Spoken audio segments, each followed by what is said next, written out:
Okay, all right, fine. Mrs. Waddell?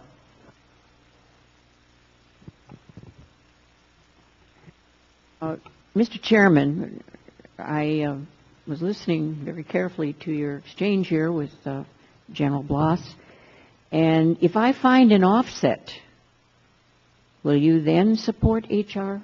44?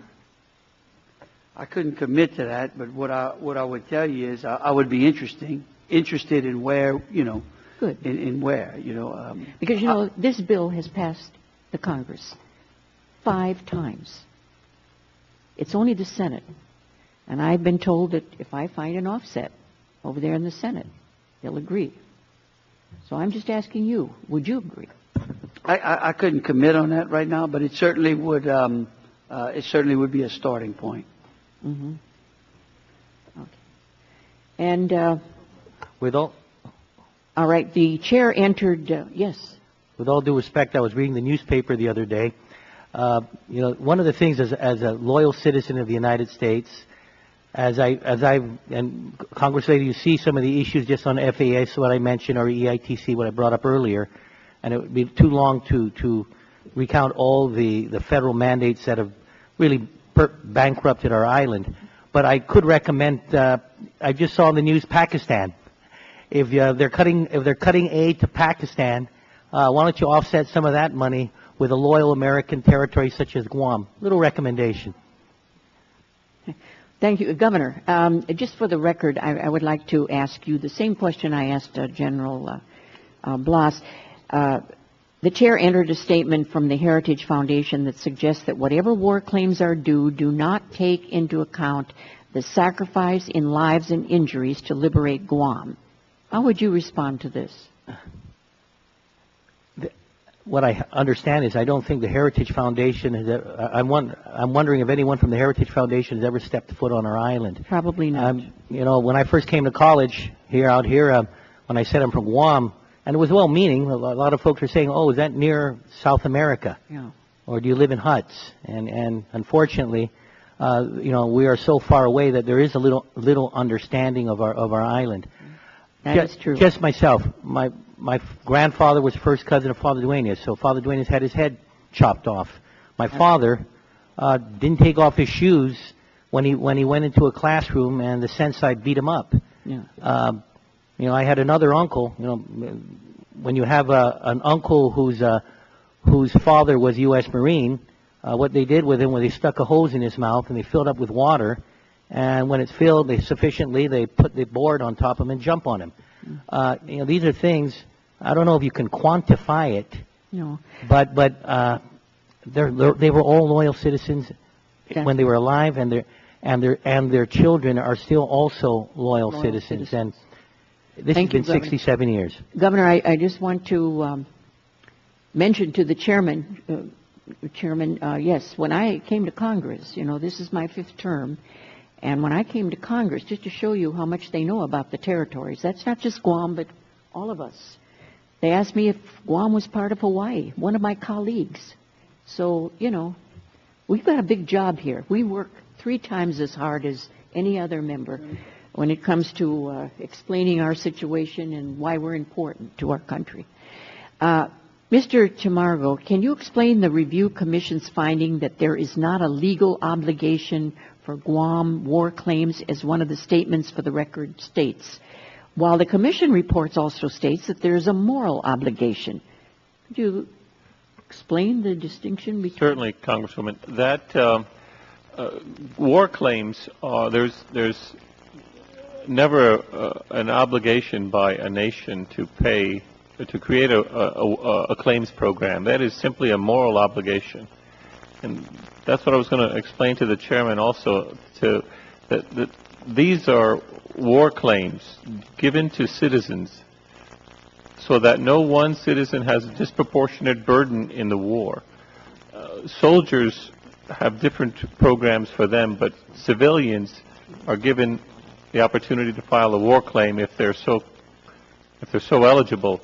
But Heritage's remarks about soldiers dying on the beaches is I have great respect for the American servicemen, but those are apples and oranges. We're not talking about soldiers. We're talking about civilian population that suffered war damages.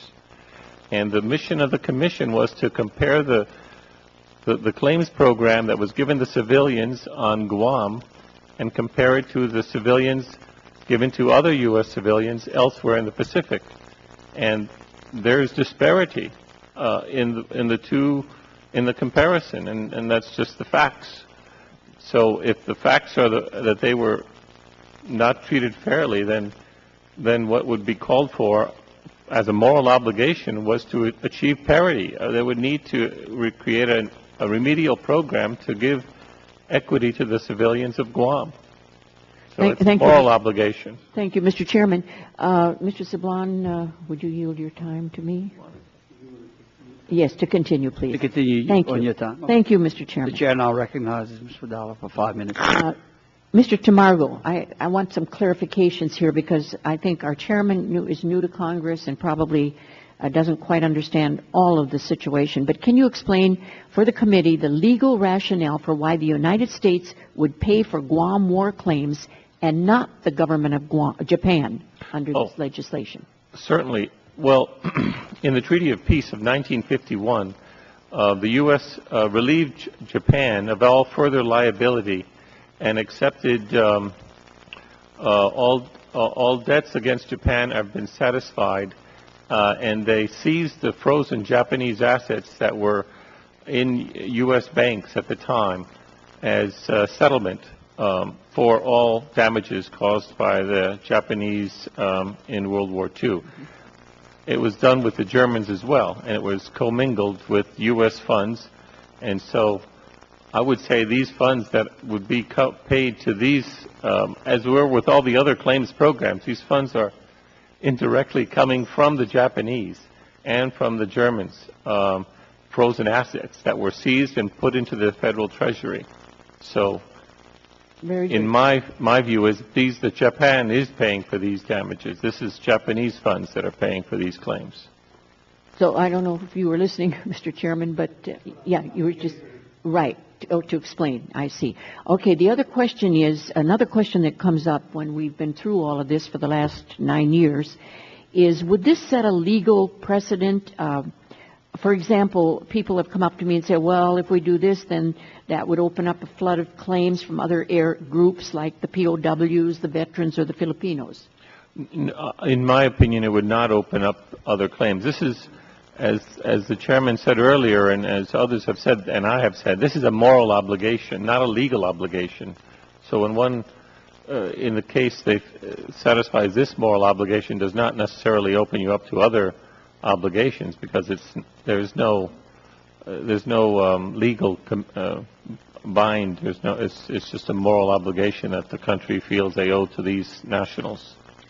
Thank you. And Governor Calvo, how important is it to resolve this matter of Guam war claims? Can you speak to its priority among all the issues of our territory? And I know you have a lot of issues in addressing with respect to federal territorial relations. You know, I just got through an election. I barely won it. But going through that election and going out there, especially with the young people, and I think this is very important for not only the chairman, but people from the House of Representatives and the Senate to recognize. We are a loyal people. But that young generation, they are much smarter than us, and they're knowing history.